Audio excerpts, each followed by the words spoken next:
The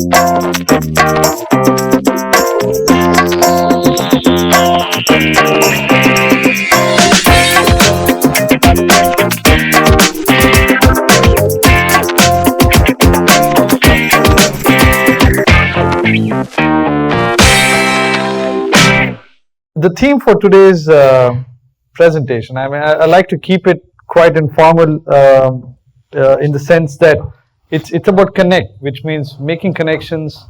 And we often, and the film that we saw was I think a really good, what it did well was capture the essence of the city. And what I'm going to show you today is not something very technical that, as irrespective of my training as an urban planner or as an architect, it's understanding your city where you live in. And what we take for granted today has been in evolution for the past 200-300 years. And we often understand historicity as something that is static. And what I will try and do is break that bubble and say it is something that is always in motion. It is something that is evolving with each one of us. How many of you have been to the Tipu Sultan's palace in, I know Karishma has because she's worked on it, so she's not allowed to answer that. But how many of you have actually seen the palace? It is right behind the Kote Venkatramana temple, right next to, right behind the Fort High School in Chamarajpet. So what it does, it gives you a sense of what the palace was, what its location was. The location today might be kind of inconspicuous. You don't even know that the palace exists. But what you will see is the evolution of where the palace was, and I think these images will give you a good sense of understanding what the city is and how do you start to make these connections to what the city is today to what it was 15, 20, 100, 200 years ago. Some images of the bandstand in Lal Bagh. This was actually inside the historic fort of the city. It's in Lal Bagh, and images of Lal Bagh again. I'll quickly go through Glass House, and strange, these two pine trees are still there. If you go to Lal Bagh today and stand at that location, at the steps, you will see the pine trees, even today. So they've probably seen more of the city than we have, right? Lal Bagh, this structure is still there. It's kind of covered now, but you'll see it.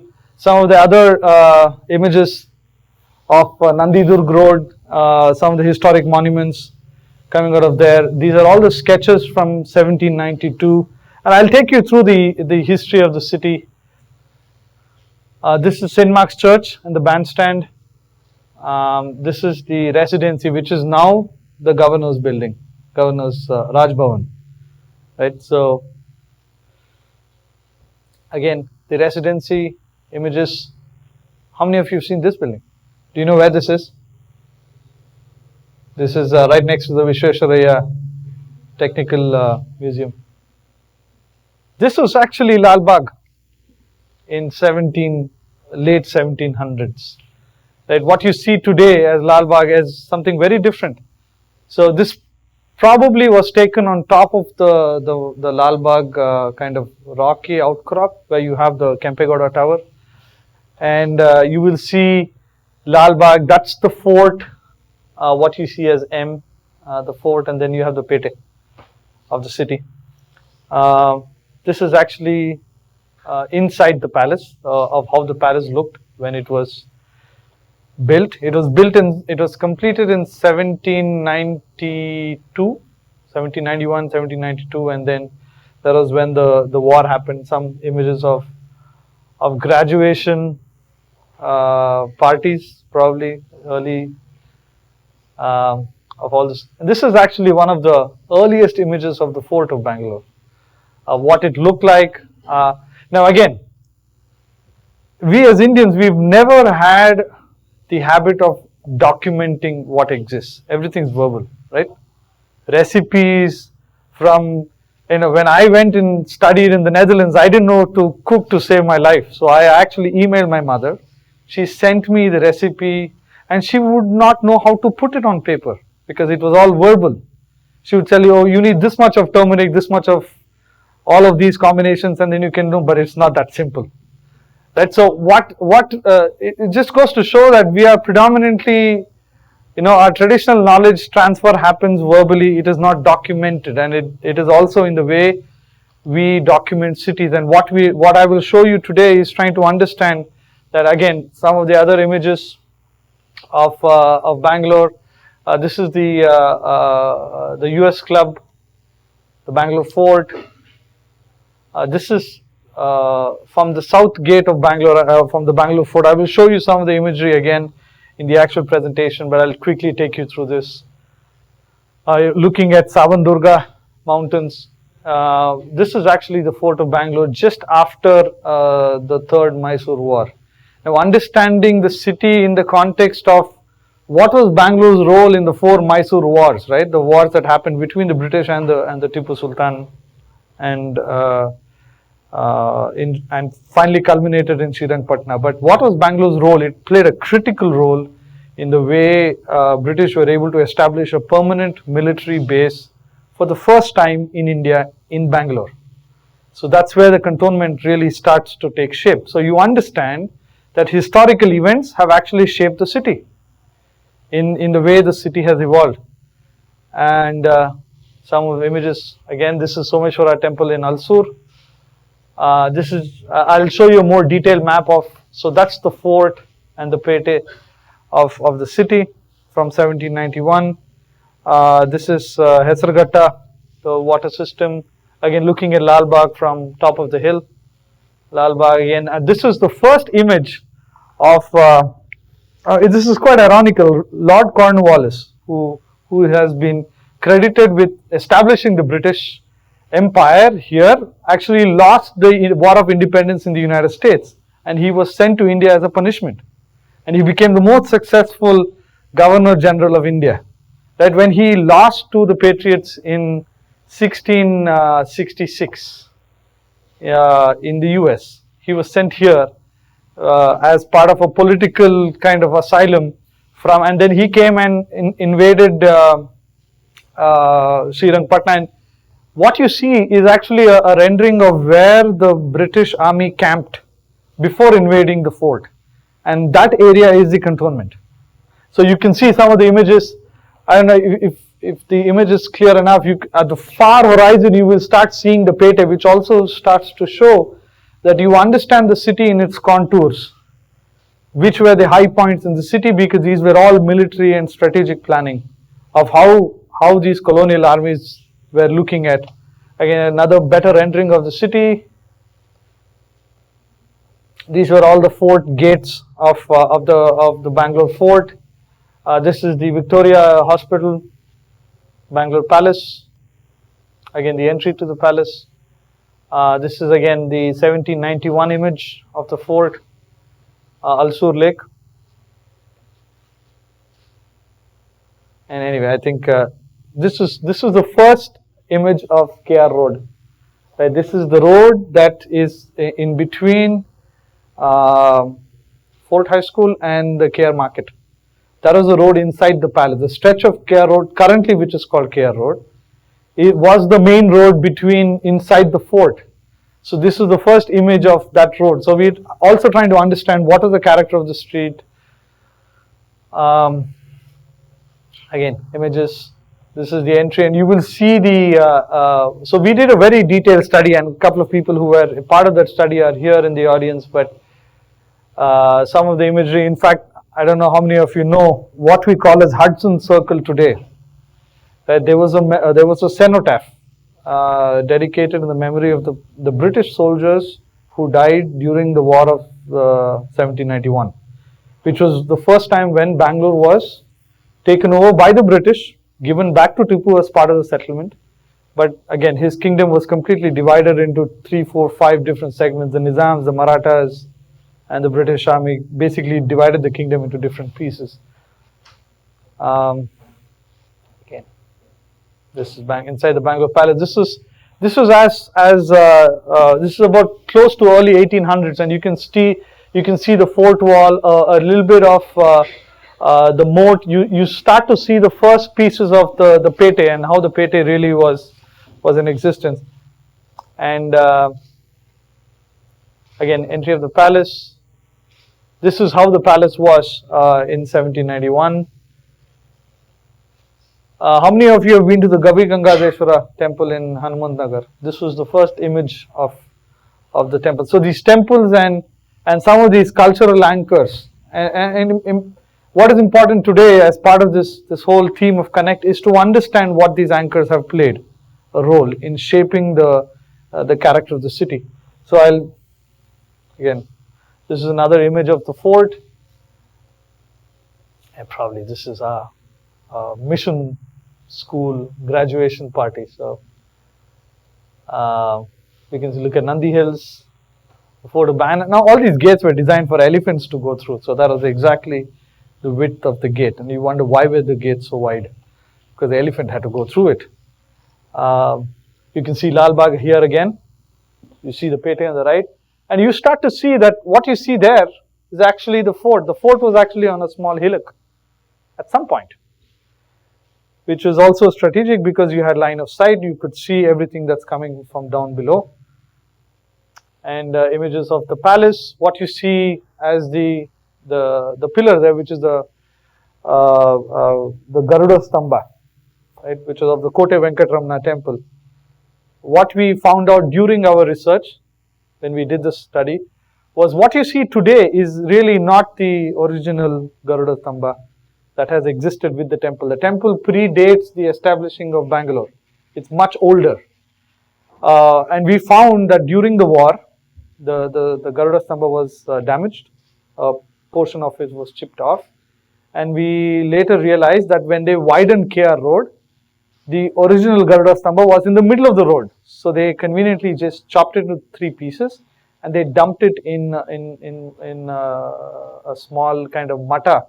Matta is a cultural institution in Chamrajpet. So we actually went treasure hunting and we found out where that matta was, and we actually went and captured the images of those, because you'll never find them lying around in pieces that way. So what we really found out was historical evidences and footprints have really changed as a result of decisions that people have made. These were the first images of Begur, where we get the name. The first name of Bangalore comes in from there, from the first inscriptions in Begur, which is on the way to Bannerghatta, the Begur temple. Again, this is the first promenade, which is currently KR Road, looking towards. And what you see here is the entry gate from, which is the end of Avenue Road. If you go on the Mysore Bank Circle Road on Majestic, the main road of Majestic, Avenue Road comes and joins Majestic. There's a signal right there. That is this entrance, which was the rear entrance of the Pete, which was breached by the British and then eventually became the stronghold of the British over time. Again, images of Ramgiri, which is Ramnagara, images of Channapatna. So gives you a good sense of what these images are. So I'll quickly take you through the presentation now, which will, I think, hopefully given you guys a good sense of what the city is. So what I'm trying to understand is, in the evolution of the city, we play a role, and we play a role in terms of understanding what has evolved, why it has evolved, and what has triggered the evolution of the city. So, and I broadly put it in 5 categories, right? There is a cultural aspect to the city, the Kalakai Parshes, the festivals, the Someshwara Rath Yatra that happens in Alsur. There is the social aspect, the people, right? The communities who live there. There is the physical aspect, which is the physical character of the city, right? And then there's the economic aspect of the city, which is not the IT. IT is the current economic generator. But if you still see, Bangalore's economy is only what, 40% IT. 60% is still the other traditional functions that have remained in Bangalore, the service industry, right? Why did, has anybody even wondered why did the Darshanis start off only in Bangalore? They've never existed anywhere else. It's also, and then, I mean, our understanding is that Bangalore has always been a city in transition. So people come, go, and they move on. And it's also the case even today. People from in the IT industries and other industries come to Bangalore, but most of them don't consider this their home. They're here to work, they will earn a living, and they eventually they either reside here and decide to become residents of Bangalore, or they go back home. But what it has done, it has shaped the city's character in terms of understanding the come and go. I don't need to sit down, I just need to eat and move on. So that whole Darshani style has predominantly also shaped the way the eatery industry is. And I mean, the food street in Vishweshpuram is a great example. You go there on a weekday and you start to see that the entire street just transforms itself. During the day, it's all shut, and you wonder what kind of street is this, because it's open in the night. It's open till 12, 1 o'clock at night. And I remember as an architectural student, we would all work late in the night. And we would take a break at 11 o'clock at night and then go have some, what they call masala Pepsis. Pepsi with pani puri, jaljeera masalas. These were classic hits, and it would all bring all the college communities together in food street. So it tries to understand how the street, in a way, what the street does, it facilitates the function. So what you will see today is how the built environment, which is buildings, public spaces, actually facilitates the cultural character of the city, the communities that use that, who are connected with those cultural functions, traditions, and the economic aspect as a result coming out of that. And so therefore, it is, so the built form in some ways is at the intersection of the community, the economy, and the function in which. So what I will try and do is take you through the historical past of Bangalore and understand the historicity.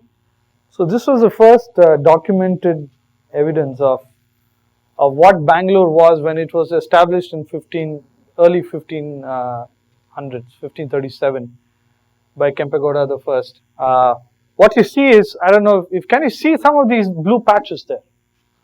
All those were the lake systems within which Bangalore was established. There were 4 large lakes: Bellandur, Alsur. So you have all the different lake systems, which and Bangalore is on a plateau, right? So about 3,000 feet above sea level. So these are a system of lakes that overflowed one to another. So if one lake would fill up, it would overflow to the next, to the next, to the next. Eventually, they would end up in the 4 bigger lakes, right? So we were established in a system of lakes, right? To understand the system of lakes. So what you see is the Pete was established first. Then you start to see that the fort came in late 1600, 1690 to be precise. But the fort was a mud fort. Then eventually was converted to a stone fort by Hyder Ali during his reign in Srirangpatna. And what you see here, this is the first documented map of the city of Bangalore, or the Pete. So that's the Pete and the fort. And what you see here, and I don't know how many of you can see these. Can you see these lines coming from there? Those were, so this is actually a military map drawn by the British during the third Mysore war that was fought in Bangalore to begin with, and then eventually culminated in Srirangpatna. So what you see there, and that's a blow up there, you can see these images here. What you see there is where the fort was breached, and that breach is exactly the width of KR Road today.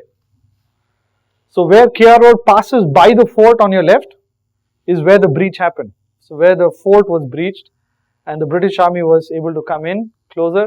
There was another reason for why that particular portion was invaded, because what you see here is where there is a dungeon inside the fort where a British officer was kept captive by the Tipu's army.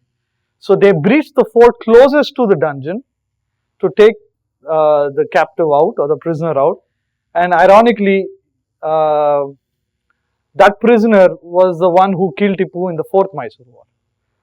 David Baird is the name of the British officer who was killed, who killed Tipu.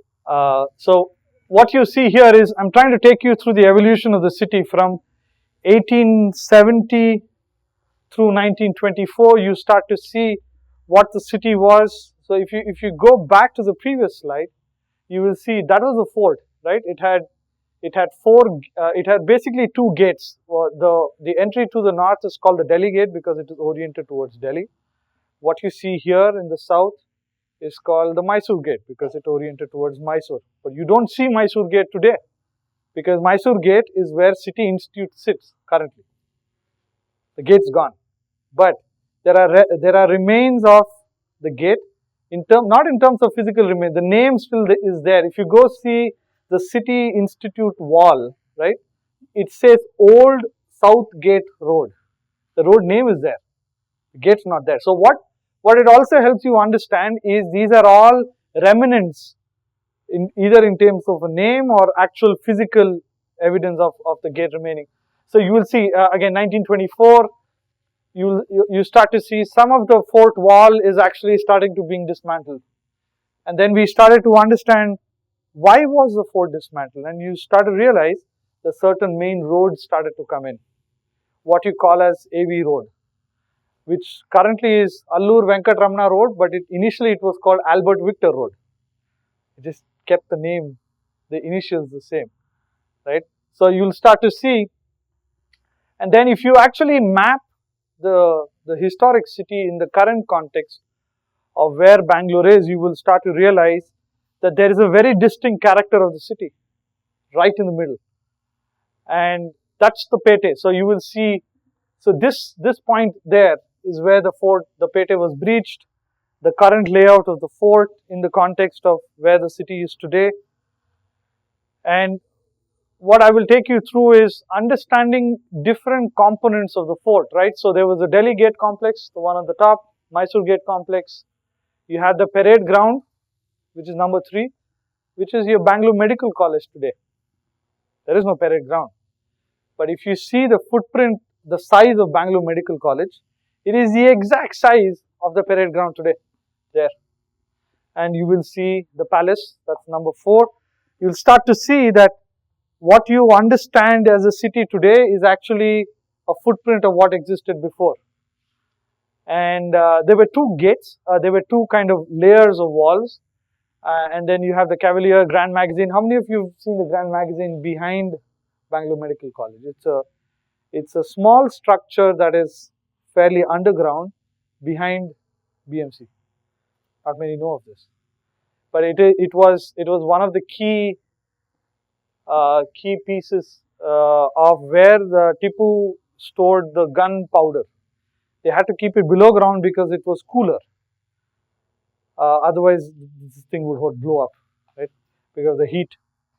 And also understanding the evolution, and then we realize that today there is a concentration of hospitals in the area. There is Vani Villas, there is Victoria Hospital, there is BMC, then you have the Minto Eye Hospital, and then we realize why is there such a concentration of hospitals. Then during our archival research, we also found out that there was a plague in 1898 in Bangalore. There's a plague epidemic, and as a result of that, a big chunk of the fort, the area inside the fort was demolished to put hospitals, and that basically was a area that the British could control better. And then they established the neighborhoods of Malleshwaram and Baswangudi, one to the north and one to the south, as quarantine areas, where the people with plague were kept fairly segregated from the rest of the population. And if you see the character of Malleshwaram and Baswangudi, they're fairly similar. They are well laid out grids. You have 8th, 9th, 10th, all the way up to 18th cross. And in Baswangudi, you have all the different. But what you see is unique. There's a second layer of conservancy lanes. Conservancy lanes were basically smaller lanes that were connected to the back of the houses where all the toilets were located. So all the human excreta could be taken out without coming through to the front of the door. There's also a sense of bringing in hygiene into traditional houses in Bangalore. So these are all the different hospitals, the maternity hospital, the dispensaries, and then we also map all the cultural institutions like the SLN Institute. There's a community of oil pressers who still live there, and what the community represents, and then understanding all the administrative institutions, the health office inside the palace, the police stations, understanding some of the cultural anchors of the temples, the churches, and why the temples have existed there. If you go past the fort on KR Road, you will see a small Anjaneya Swami temple on the right. Right? I don't know how many of you have been there. It's called Kote Anjaneya. There's Kote Venkatramana inside the temple. There's Kote Anjaneya outside. At one point, the Anjaneya temple was just outside the fort. So people basically would visit the Anjaneya temple before entering, because Anjaneya symbolizes Chiranjeevi, which is long life, safety. So it's also understanding where the temple sits currently in the evolution of the city. Again, so what you start to see here is, if I map from 1791, which is the first historical mapping of the city, to 1998, you will see there is absolutely no resemblance to the way the settlement was inside, except this particular quadrant. If you see, the character has remained the same in terms of network of streets, type of buildings, and then we realized that this is where the community of milk vendors currently live. They have lived there for the past 200 years, and they continue to live there. They are called the Gollas. So the Golla community continue to live in that precinct. This precinct. So basically, this is your Albert Victor Road. This is KR Road, and I will show you another imagery of the road network. So remember, the image I showed you of the road inside the fort, that was this segment, right? But if you see, if the fort was breached here, you will start to see that KR Road begins to take shape, going right through the breach. That's the only place they had to put a road once the fort was breached. So you start to see what you see today as KR Road. Some of the bends have been straightened out. Right? This bend is not there. They just went through straight. But you start to see a small bend, which is where you have a lot of traffic jams today, with all the buses coming and joining of the Kalaspalyam bus stand. You start to see that there's only a remnants of the fort that's on your left hand side. So what we did is, we took the footprint of the fort and we overlaid that with, so we gave it some color coding so that we understand that this was the moat, this was the fort wall that existed at some point in the city's evolution, and then we understood that these are the 4 quadrants, right? I talked about quadrant 1, 2, 3, 4. Quadrant 2 is really the one that has retained its character. And then we also understood, so if you saw the first imagery I showed you of the 5 aspects of the city, cultural, social, physical, institutional, we also started to map this in the historical part of Bangalore. You start to understand what are all the, so this is where the Golla community currently lives. There's the commercial development at number 3, and 4 is also partly planned development of quadrant number 3. And then quadrant 1 is completely wide of all the historical buildings, because all the hospitals came in at some point. And again, so this is the network of quadrant 2. You start to see that some of the, so if you overlay the red network over the network of the blue, which is basically your road network, you start to see that at some point these networks begin to match.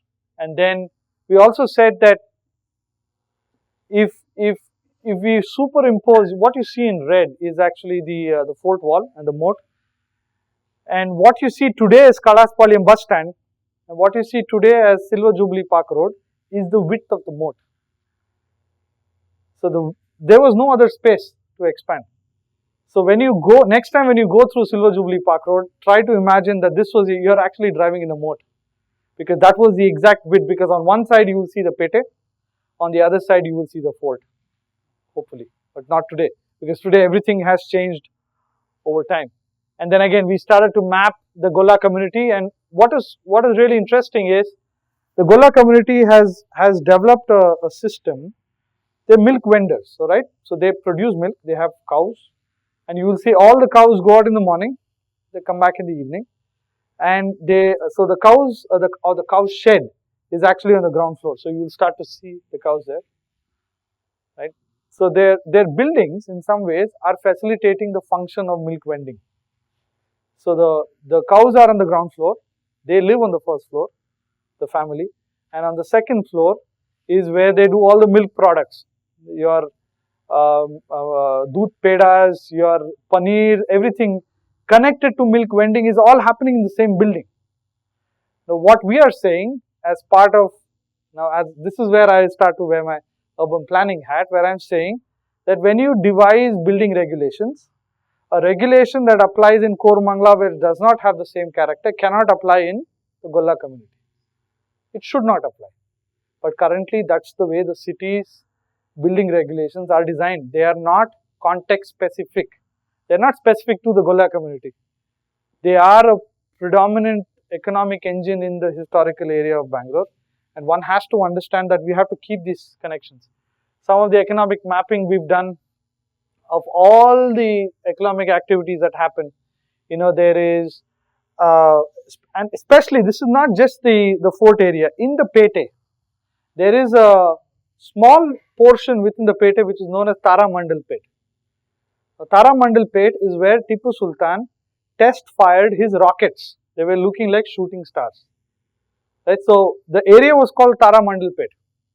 You have Bini Pete, Nagarat Pete, Mamul Pete, Bale Pete. So you have, and then you have a very small portion which is probably in the northeast, northwest portion of the Pete. And then we went there today. So they would manufacture rockets there, right? So that is where the rocket production used to happen for the Tipu's army. The manufacturing quality is still there, or character is still there. They manufacture machine tools now. They don't manufacture rockets anymore. But the character of manufacturing is still there, intact. It is an economic activity that is happening in the Pete. So how do you understand? So when you go see something in the Pete, it's also important to try and visualize, where do I make these connections to? Because this is not something that has come up overnight. These have been in process for the last 15, 20 or 100 years. So understanding the current gaps of the master plan, I've already talked about it. Now I will show you, we used a similar principle in the city of Naya Raipur. Now Naya Raipur is in the state of Chhattisgarh. Chhattisgarh was basically carved out of Madhya Pradesh in 2000. So new state. Its current capital is Raipur. A small town, not very big, but it is a big economic engine for the state because it has a lot of mineral deposits. So the state is very, very rich in ore. So what you see here, and that's Raipur. If you see it in the state of Chhattisgarh, and so what? Now this is also an exercise that we are currently undertaking with the state of Chhattisgarh in terms of designing their city, keeping in context of what currently exists on the ground. So what you see in Bangalore, the same principle has been used. So what happened was, in the year 2000, the state was formed, and in 2002, the master plan of Naya Raipur. Master plan is basically a document that lays out where do you want the open spaces, where do you want your main corridor. What you see in yellow is where all the residential housing will come. So basically it is a distribution of land use. Land use is where certain types of activities can happen in a city. It's a planning mechanism, an urban planning mechanism that helps you understand what the city should be. Just to give you a sense of context, this is the city of Raipur. Now Raipur is about 25 kilometers away from the existing city. It's a brand new city, 6,000 hectares, which is about half the size of Bangalore. It's a pretty big city that's being built brand new out of nothing that exists. There's just agricultural fields where the new city is being planned.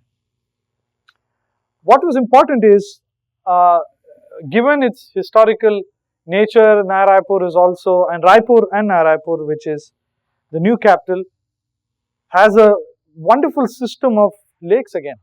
What the city was doing was they were flattening everything and they're building as if we were building on a flat piece of land, right? And then they went and put roads that were 100 meters wide. Can you imagine? I think you need to be Usain Bolt to really cross the road from one end to the other with vehicles traveling at 80, 90 kilometers an hour. What it does, if you see character of historical neighborhoods, these neighborhoods are walkable. And you can walk in them, and it's really difficult to drive because everybody is on the street, all the activities are happening on the street. But can you imagine doing that in a place like Naya Raipur where you have these roads that are 100 meters wide? We talk about 100 feet road in Indranagar. This is 100 meters road, right? 100 meters is 300 feet, right? So the whole human scale is missing in this. If you were walking in Naya Raipur, you would really not feel like walking there because there is nothing. Not because of the lack of development, but because the road is so wide, the whole perception of walking is not there. So what we did is try and capture the city's character in terms of economic activities, green spaces, water bodies, and our so-called speed breakers, right? We have all the buffaloes walking there, and it's still there in Naya Raipur. They continue to have this character. And then we said, well, let's first map so what you see today in that larger master plan that you see is we mapped the lake systems that existed in the city, similar to the way we did in Bangalore. And we also said, if that's the current city of Raipur and that's the Naya Raipur, what kind of character do we want to establish in the new city that exists in the existing city? Because people from Raipur will eventually live in Naya Raipur. It's about people. And we are the ones who carry our customs and traditions and lifestyles, eating habits, cultural anchors, temples, and all of these. So what kind of character do you want to create in there? And so what we did is we tried and with the city of Naya Raipur, we showed them that, and if you see a couple of slides behind, the city has been designed. The city of Raipur is fairly organic, like the Pete, right? But our contemporary approach is make everything like Manhattan, right? Make everything grid lines. It's easier for infrastructure. It's not easy for people. It's easy to lay all your cables of electrical and sewer and plumbing, but not for people because people don't live in grid patterns, right? So what you see is what Naya Raipur has done is they basically divided the city into sectors. They're like 35 sectors. And each sector is almost a kilometer wide in either direction. So it's about a kilometer in depth and kilometer in width. So and that's what the city had planned for one of their sectors. Fairly boring way in which they had flattened the entire sector and they said, let's build something brand new. What we said is, let's actually take maybe 10 steps back and understand so we picked up sector 31 to show how do you need to understand the connections that exist in the existing conditions and then build using those connections. So we said the design process first starts, so that's roughly the size of the sector. It's about 800 meters in length, 750 meters in width, and you have, so this is all your 100-meter roads on one side of the sector. The other sector is other road is slightly smaller, and then we overlaid the topography of the land, and they realized that there's a wonderful system of the contours that really allow the sector to have its own character. And then we overlaid where the lakes currently exist. So we said, if that's the topography and we are also doing a similar initiative in Bangalore now. We've been approached by the government of Karnataka to restore the 400 lake systems in the regional Bangalore. Right, the first image that I showed you of Bangalore in its regional context, right, with just the Pete. There were about 400 lake systems, about 3 or 4 major lakes. So now the government has realized, and again, the government is the biggest violator of its own regulations, right? And I tell this to them also, it's not just in a private audience. Why? Because all major government projects have been on lake beds. Kantirava Stadium, Kempegowda Bus Stand, right? National Games Village. All of these were lakes at one point. So what they did is first, and Raipur was beginning to do that. And we said, please don't replicate Bangalore. The mistakes that we did are very difficult to correct now. But what they can do is not commit the same mistake. So what Bangalore did was, first of all, they said the lakes exist in a network. So they cut off the connections. Obviously, the lakes would dry up. There's land available. So let's go put our infrastructure right in the middle of the city. You will never find land for the Kempegowda bus stand if the Dharmamudi lake never existed. Right? So understanding how the system of lakes. So what we did in Raipur was to show them that there are lakes that connect to another based on just the topography of land. How water flows from a higher point to a lower point to a lower point to a lower point, and eventually it collects at some place. That here everything finally flows to the Mahanadi, the river, which is about 60-70 kilometers away from Raipur. And then we said there needs to be riparian areas, which are basically buffer areas surrounding the lakes, about 30 meters wide, 100 feet wide, to understand that these are the areas that you need to protect. But it's not just now again. The classic solution that city agencies will come up to is, let's go and restore the lake. So they will do a lake beautification project. They'll do all the paving, but without understanding where will the water come from. If you provide physical barriers to surrounding the lake, water cannot seep in. So understanding that these riparian areas and keeping the connections between the lakes are as important than the lake itself. So this is where this 400 lake systems project is something that we are now beginning to push the government under the Congress leadership, saying, do it now, you can still do it.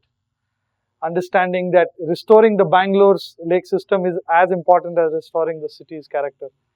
And then we said that these were all the lower points where the valleys based on the contours were, and we realized that the sector 31 has a wonderful character. And then we realized that historically there was a pedestrian route that went cutting right across the sector. And if you see the previous plan, they had not acknowledged that. Their planning was basically Manhattan superimposed in Raipur and expecting it to function. So what we said is, why don't we keep that character in place? So what we did was, our road network that we are proposing also keeps in mind the contemporary mode in which people commute: buses, two-wheelers, cars, cycle rickshaws in Raipur, and also people who walk. So we started to design the sector in such a way that it actually acknowledges the existing pedestrian routes, it acknowledges the water bodies, it acknowledges the densities in which people live, because currently if you take Bangalore, where population is 10 million, right? Metropolitan Bangalore. City of Bangalore is about 7.5 million people. But understanding that, and we all live in very dense neighborhoods. If you go Malleshwaram, go to Baswangudi, Chamarajpet, Kormangla, but the densities are even higher if you go to places like the Pete. So understanding that our urban living has a certain lifestyle. People want people expect a certain lifestyle to be living in a city. So we created that lifestyle, but keeping in mind what exists on the ground and providing for them those lifestyles. And And again, we created the riparian zones. And then what we did, if you see Bangalore today in its character, there are these big open spaces. There's Parade Ground, there's Cubbon Park, and then there is Lal Bagh. But Parade Ground and Cubbon Park were created as physical barriers between the white part of Bangalore and the local part of Bangalore, which is Richmond Town, Benson Town, Cox Town. That's where the cantonment area of Bangalore was. That's where the colonial army lived. And then you have the native Bangalore.